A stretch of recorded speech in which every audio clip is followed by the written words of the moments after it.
I've always had a knack for selling things online. Facebook Marketplace was my go-to.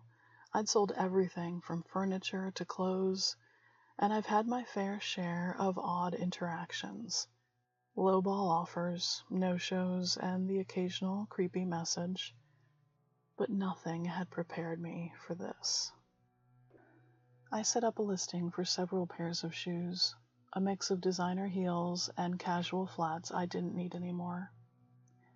After a bunch of annoying and pointless "is this still available" messages, a woman named Michelle contacted me about buying them. I always made a point of checking a buyer's profile to make sure they weren't some weirdo I didn't want to deal with. Her profile was legit, and she'd been on Facebook for years. She seemed nice enough, polite, quick to respond, and she was interested in several pairs. We agreed on a price and a date and time for her to come pick them up. I started to get notifications that she was liking some of the pictures in my profile.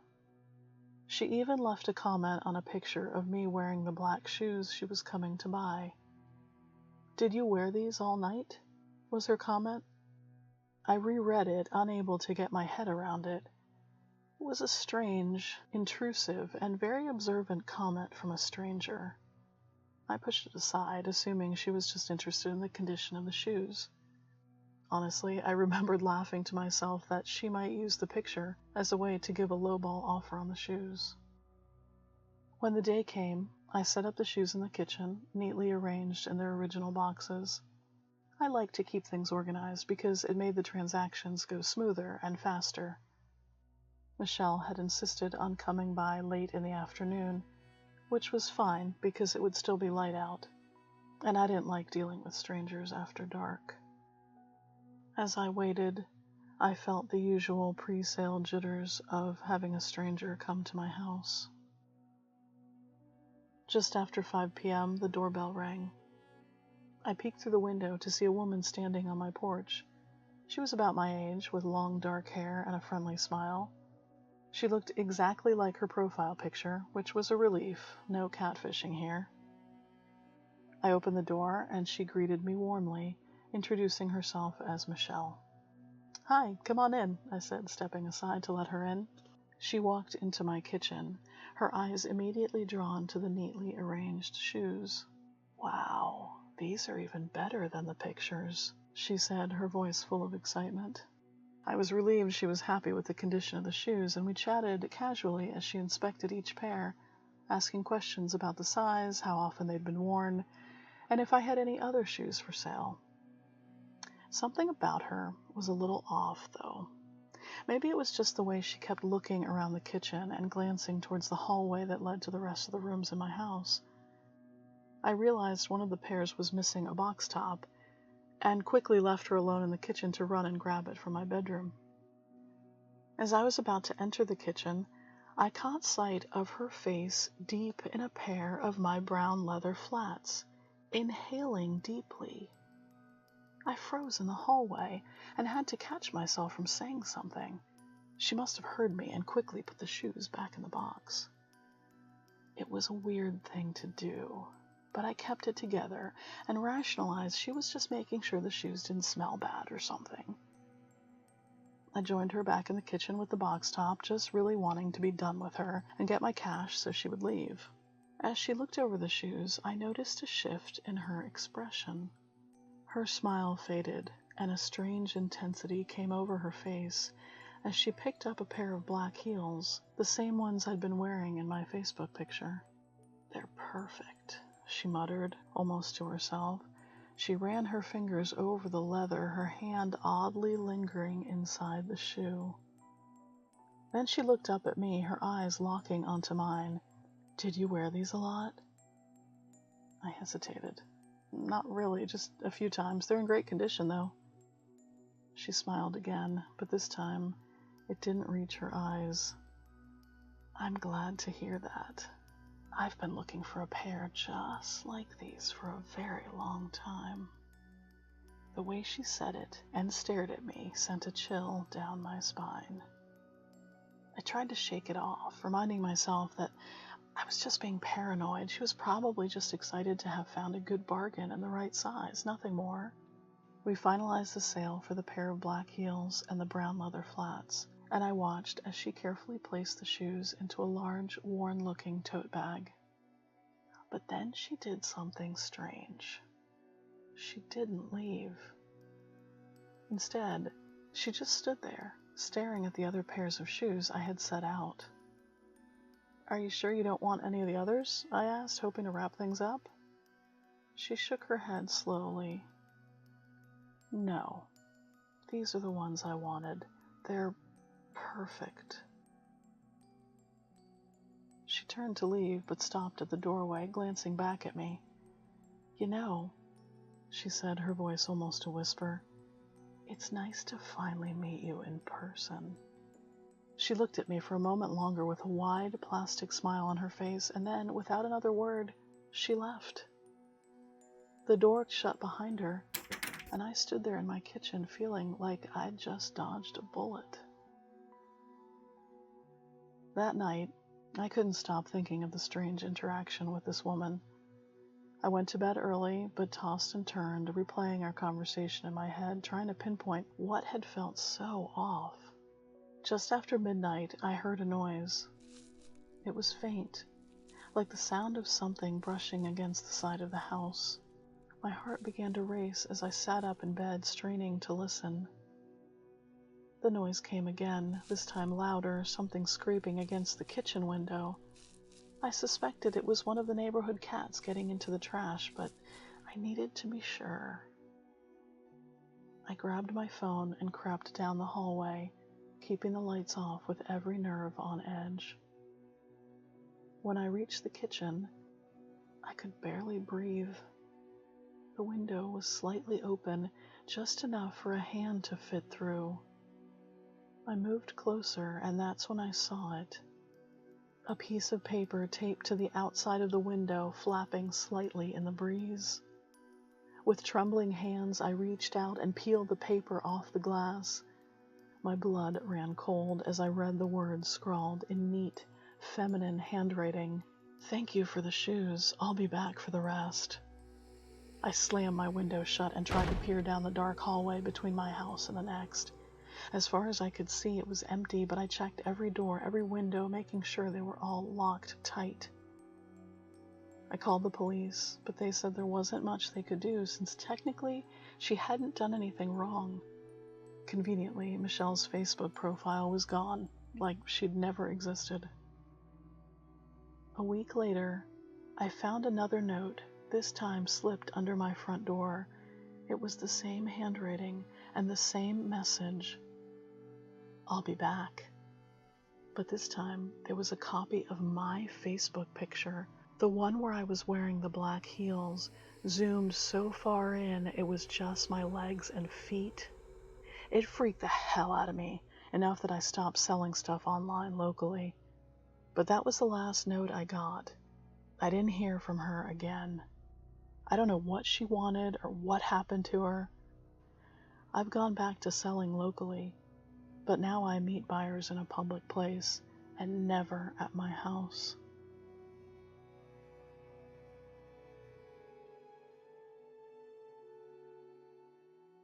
When we moved into the small neighborhood nestled just at the edge of a larger, older community, we really fell in love with it. Charming, quaint houses lined the streets, each with well-manicured lawns, and the people were friendly enough. It felt like the perfect place to settle down and raise kids. But from the very first week, something strange caught our attention. Every evening, well after dark, a woman would appear on the street with a large garbage bag. She was middle-aged, around 50, with gray blonde hair she kept in a short, shoulder-length style. She wore a long brown sweater, and her hands were always covered in worn gloves, despite the warmth of late summer. At first, we thought she might be someone's eccentric family member or relative, maybe suffering from the beginning of dementia. But as the days turned into weeks, we realized she wasn't just aimlessly wandering. She had a purpose. She would walk up and down the streets, slowly, methodically, picking up anything that caught her eye. Bits of paper, crumpled wrappers, discarded cans. In some ways, it was helpful, like a community service to keep the neighborhood clean. My husband and I came to call her the trash lady. But one night, as I prepped the kids' lunches for the next day, I glanced out the window to see her crouched down picking something off the road. My stomach churned as I realized it was a dead squirrel, its body limp and partially mangled, probably hit by a car. I watched as she methodically put it into her bag and continued on her way past our house. The strangest part was that she always came up the driveways for things to pick up. She'd linger just at the edge of where our security camera would pick up her movements. Watching the footage later was unsettling. There she was, each night a shadowy figure moving with purpose, occasionally stepping further up our driveway, scavenging in the night like a raccoon. One night, the children left their chalk in the driveway, only to find it gone the next morning. Sure enough, when I checked the camera, I saw the trash lady pick it up and take it away in her bag. Clearly, it was theft, but I didn't want to confront this strange woman either. We were new in the neighborhood, and chalk was just a few dollars. I made a point of not leaving anything out front after dark that might catch her attention. It became a twisted routine, watching her on the screen each night, my anxiety growing as she neared the house. My husband worked nights, so I was alone when she would make her rounds. On a few occasions, as he was backing out of the driveway on his way to work, she would walk up the length of the driveway to pick up something that had caught her eye. Once even coming all the way up to the car to pick up a piece of paper beside his driver's side door. She bent to get it, put it in her bag, and completely ignored him, as though he wasn't even there waiting for her to clear the driveway. There was something about her movements, her silent persistence, that made us wary. We decided it was best to just leave her alone. After months of seeing her, the woman stopped coming. A week passed, then two, without a sighting of the trash lady. A strange mix of relief and unease settled over us. The absence of her nightly ritual felt wrong somehow, like a piece of a disturbing puzzle had been taken away. Finally, curiosity got the better of me. I knew our neighbor, an older man who always seemed to know everyone's business, might have some answers. He was the type who would spy through his blinds, making it his business to know everyone's comings and goings. When I asked him about the old woman, his face looked grim. "You mean Agnes?" he said, his voice hushed, as if speaking her name could summon her. "Yeah, the lady in the sweater who used to collect trash every night." He nodded, slowly, with a serious face. "She's been doing that for years. People in the other neighborhood, the one next to ours, started noticing things disappearing from their yards. Small things at first. Tools, decorations, even toys. Nobody really thought much of it until the animals started going missing too." My skin prickled at his words. "What do you mean, missing?" "People's cats and dogs were disappearing. Everyone figured it was wild animals until one night someone saw Miss Agnes dragging a carcass down the street. They followed her, curious. She went back to her house on the other side of the woods. She's got a big place out there, right on the edge of that neighborhood, secluded." I swallowed hard, trying to process what he was saying. "Did they confront her?" He shook his head. "They didn't need to. 2 weeks ago, the cops were called out there. A maintenance worker found something behind her house while doing some work on the road. When they went to check, they found it all. She's been missing ever since." My heart was pounding in my chest. Found what? Everything she'd been collecting. All the trash, the wrappers, the cans, everything she could find hoarded in her yard like some twisted nest. But that's not the worst of it. They found bones, too, and not just from the animals, but other bones, small bones, and some were human. I felt sick. Human bones? He nodded, his face pale. They don't know where they all came from, but they think she's been at it for decades. She made furniture with them, from the bones. The horror of his words silenced me. That woman had been coming to our house, so close to where we slept, where our children played, collecting trash, dead animals, and maybe even worse. And we had just watched her from the safety of our home, too scared to intervene. That night, I couldn't sleep. Every creak of the house, every rustle of wind outside made my heart race. The knowledge that that house of horrors was so close, that she was missing and could be out there possibly waiting to return, was more than I could bear. It wasn't long before we decided to move because of the media attention to the area, everyone wanting to know more about Agnes and the House of Bones. There were daily knocks from podcasters and vloggers wanting to interview us and learn more about our experiences with her. But each knock was a reminder that this woman was still out there somewhere. Every night before we moved, I checked that camera whenever there was a notification, half expecting to see her rambling up the driveway like she did every night.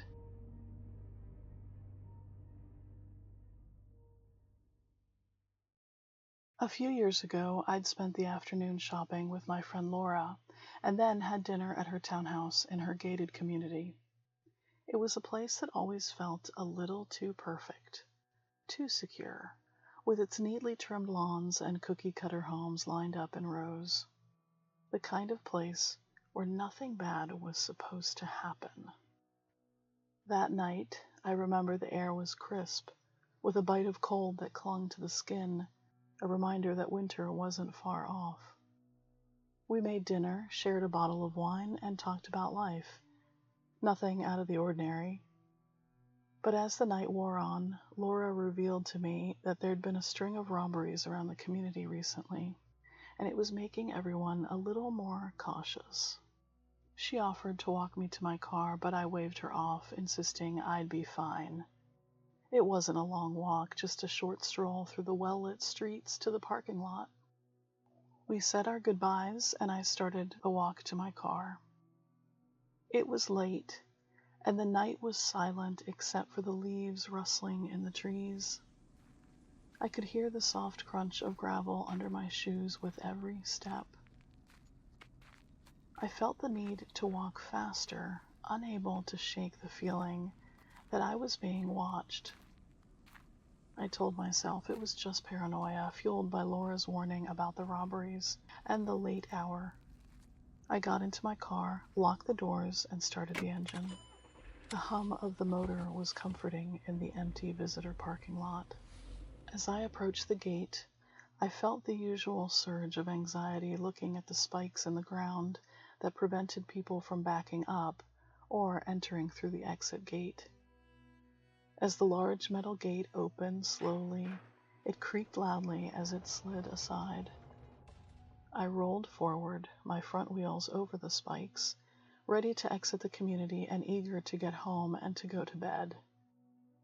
But just as the gate opened wide enough for my car to pass through, I saw him. A guy stepped out of the bushes by the gate and stood motionless, directly in my way. He was tall, dressed in dark clothes, and seemed to melt into the shadows around him. His face was hidden by a balaclava, with only eyes visible, cold and piercing, staring me down. I froze. I didn't know what to do, and I felt panic surge through me with each passing second. The gate wouldn't close with me in the way, but those tire spikes would puncture my tires if I backed up. But when the guy started to move, slowly closing the distance between us, my heart pounded in my chest as I realized I was trapped. Instinct took over. I threw the car into reverse, desperate to get away, but the moment I hit the gas, there was a loud, sickening pop. My front tires had hit the spikes, and I felt the car sink as the air hissed out of the tires. I was stuck, and he was almost at my car. I didn't think, I just acted. I flung the car door open with all my strength, slamming it into the guy as I reached for the handle. The impact sent him stumbling back, but not before I felt his hand brush against the sleeve of my hoodie.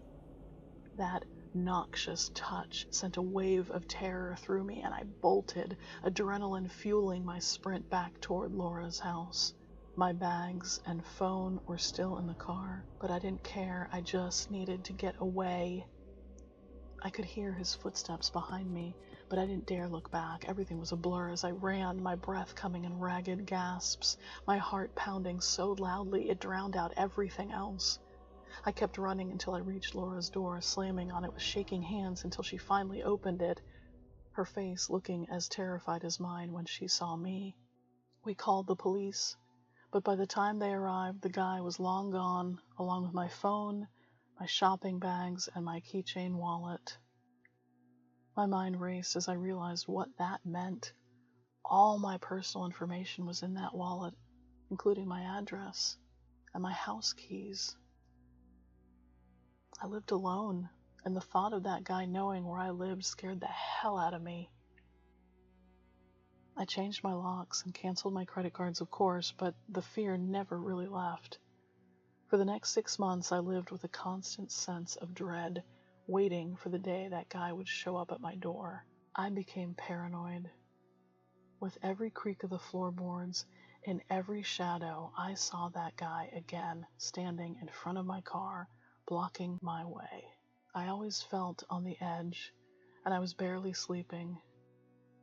When I finally moved, it felt better, but I'll always live with the memory of that guy and the thought of what could have happened that night if I hadn't gotten away from him.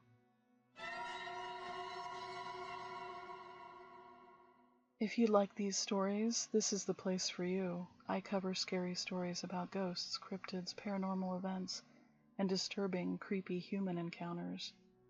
My Etsy store is open if you'd like to support me there. The link's in the description. Thanks for watching, and see you next week.